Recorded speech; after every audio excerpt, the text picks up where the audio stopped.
इतिहास के सबसे बीडीढ़े महायुद्ध का मंच सज चुका था।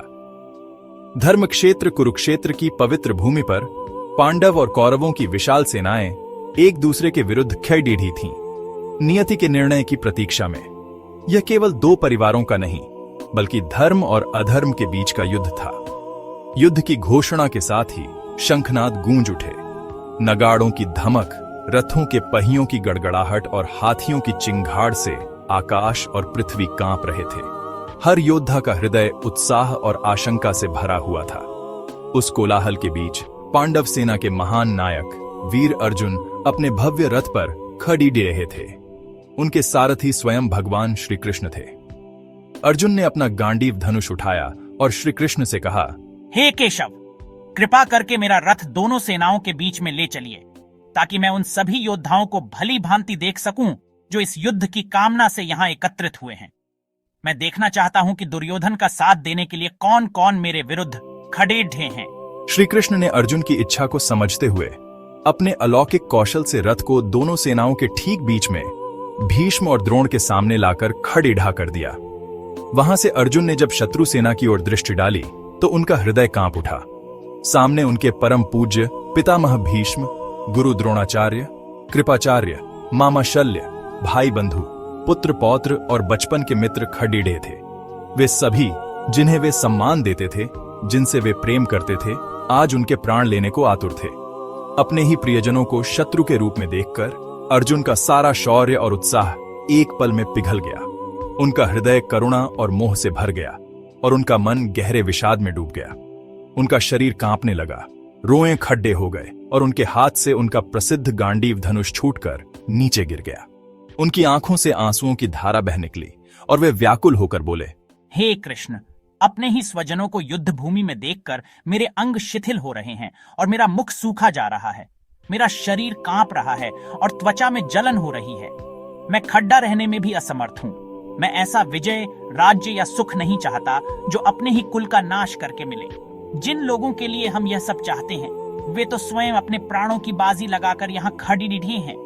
ऐसे गुरुजनों और बंधुओं को मारकर जीने से तो अच्छा है कि मैं स्वयं मर जाऊं। मैं युद्ध नहीं करूंगा।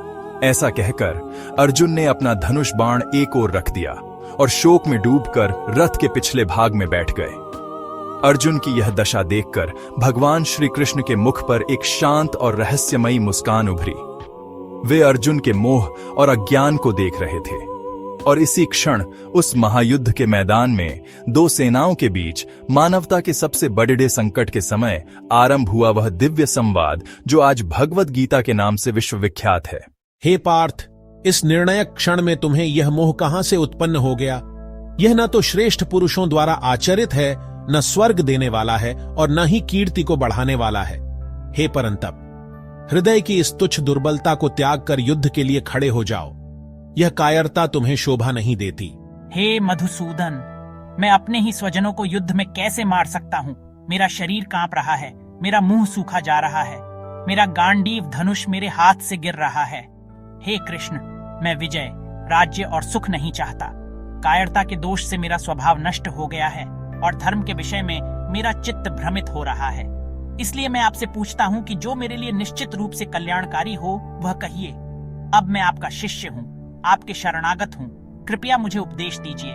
अर्जुन की ऐसी दीनता और व्याकुलता देखकर भगवान श्री कृष्ण ने मंद मंद मुस्कुराते हुए दोनों सेनाओं के बीच शोक में डूबे उस महान योद्धा से जीवन का परम सत्य कहना आरंभ किया।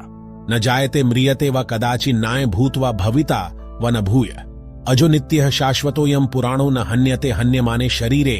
अर्थात यह आत्मा किसी भी काल में न तो जन्म लेती है और न ही मरती है। इसका अस्तित्व भूत, वर्तमान और भविष्य तीनों कालों में बना रहता है। यह अजन्मा, नित्य, शाश्वत और पुरातन है।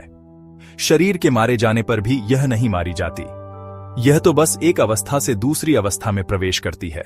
वासांसि जीर्णानि यथा विहाय नवानि गृह्णाति नरो पराणि तथा शरीराणि विहाय जीर्णा न्यन्यानि संयाति नवानि देहि। इसे और सरलता से समझाते हुए श्री कृष्ण ने कहा, जिस प्रकार मनुष्य पुराने फटे हुए वस्त्रों को त्याग कर दूसरे नए वस्त्रों को धारण कर लेता है, ठीक उसी प्रकार यह जीवात्मा भी पुराने जर्जर शरीर को त्याग कर दूसरे नए शरीर में प्रवेश कर जाती है। इसलिए भीष्म और द्रोण के शरीरों के नाश के लिए शोक करना व्यर्थ है, क्योंकि उनकी आत्मा तो नित्य है। हे कुंती पुत्र, सर्दी गर्मी और सुख दुख को देने वाले इंद्रिय और विषयों के संयोग तो क्षण भंगुर और अनित्य हैं, वे आते जाते रहते हैं। इसलिए हे भारत, तुम उनको सहन करो, क्योंकि हे पुरुष श्रेष्ठ, सुख दुख में सम रहने वाले जिस धीर पुरुष को ये व्याकुल नहीं करते, वह मोक्ष के योग्य हो जाता है। इसलिए सुख दुख, लाभ हानि, जय पराजय को समान समझकर केवल अपने कर्तव्य के लिए युद्ध करो। ऐसा करने से तुम्हें पाप नहीं लगेगा। आत्मा की अमृता का ज्ञान सुनकर भी अर्जुन का संशय पूरी तरह मिटा नहीं। उन्हें लगा कि यदि ज्ञान ही श्रेष्ठ है तो फिर इस भयानक कर्म, इस युद्ध में प्रवृत्त होने की क्या आवश्यकता है। अर्जुन की इस दुविधा को समझकर भगवान श्री कृष्ण ने कर्म के रहस्य को उजागर किया, जिसे कर्मयोग कहते हैं। कर्म करते हुए भी कर्म के बंधन से मुक्त होने का दिव्य मार्ग। श्लोक। कर्मण्येवाधिकारस्ते मां फलेषु कदाचन मां कर्म फल हेतुर्भूर्माते संगोस्त्व कर्मणि। श्री कृष्ण ने कहा, हे अर्जुन, तुम्हारा अधिकार केवल और केवल अपना कर्तव्य कर्म करने में है। उसके फलों पर तुम्हारा कोई अधिकार नहीं है। इसलिए तुम स्वयं को अपने कर्मों के फल का कारण मत मानो और न ही कर्म न करने में तुम्हारी आसक्ति हो। इसका अर्थ है पूरी योग्यता, कुशलता और समर्पण से अपना कर्म करो, लेकिन परिणाम चाहे जो भी हो, सफलता या असफलता, प्रशंसा या निंदा, उसे ईश्वर का प्रसाद समझकर संभाव से स्वीकार करो। हे जनार्दन, यदि आप कर्म की अपेक्षा ज्ञान को श्रेष्ठ मानते हैं तो फिर मुझे इस घोर हिंसात्मक कर्म में क्यों लगा रहे हैं? आपके इन मिले जुले वचनों से मेरी बुद्धि भ्रमित हो रही है। कृपया निश्चित रूप से मुझे वह एक मार्ग बताइए जिससे मैं परम कल्याण को प्राप्त कर सकूं। हे निष्पाप अर्जुन, वास्तव में कोई भी मनुष्य किसी भी काल में क्षण मात्र भी बिना कर्म किए नहीं रह सकता। सभी प्राणी प्रकृति से उत्पन्न गुणों द्वारा विवश होकर कर्म करते हैं। जो मूर्ख व्यक्ति इंद्रियों को हठपूर्वक रोकता है पर मन से विषयों का चिंतन करता है, वह दंभी कहलाता है। किंतु जो मन से इंद्रियों को वश में करके अनासक्त भाव से कर्मयोग का आचरण करता है, वही श्रेष्ठ है। तुम शास्त्र निर्धारित अपना कर्तव्य कर्म करो, क्योंकि कर्म न करने की अपेक्षा कर्म करना श्रेष्ठ है। यज्ञ अर्थात ईश्वर को समर्पित कर्म के अतिरिक्त अन्य कर्मों में लगा हुआ मनुष्य कर्मों से बंधता है। इसलिए हे कुंती पुत्र, तुम आसक्ति से रहित होकर केवल कर्तव्य पालन के लिए कर्म करो।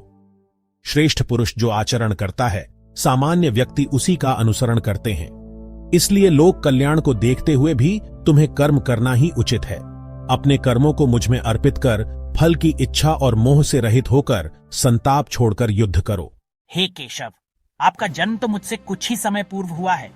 आप तो देवकी और वासुदेव के पुत्र हैं, मेरे सखा, मेरे प्रियजन। फिर यह कैसे संभव है कि आपने यह शाश्वत ज्ञान सृष्टि के आरंभ में सूर्यदेव व्यवस्वान को दिया था? मेरा मन इस दिव्य रहस्य को समझ नहीं पा रहा है और पूरी तरह से भ्रमित है। कृपया मेरे इस संशय का निवारण करें। हे अर्जुन, मेरे और तुम्हारे अनेक जन्म हो चुके हैं। तुम अपनी माया से मोहित होने के कारण उन जन्मों को भूल गए हो, परंतु मैं अपनी दिव्य चेतना के कारण उन सभी को जानता हूं। मैं अजन्मा और अविनाशी हूं और सभी प्राणियों का ईश्वर हूं। फिर भी मैं अपनी योग माया का उपयोग करके अपनी दिव्य प्रकृति को अधीन करके इस पृथ्वी पर प्रकट होता हूं। मेरा जन्म और कर्म साधारण मनुष्यों की तरह नहीं, बल्कि दिव्य और अलौकिक हैं। यदा यदा हि धर्मस्य ग्लानिर्भवति भारत, अभ्युत्थानम धर्मस्य तदात्मानं सृजाम्यहम्।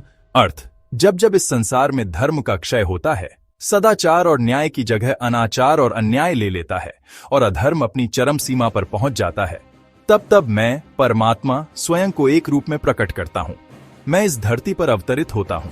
मेरा अवतार कोई आकस्मिक घटना नहीं, बल्कि ब्रह्मांडीय व्यवस्था को बनाए रखने का एक सुनिश्चित विधान है।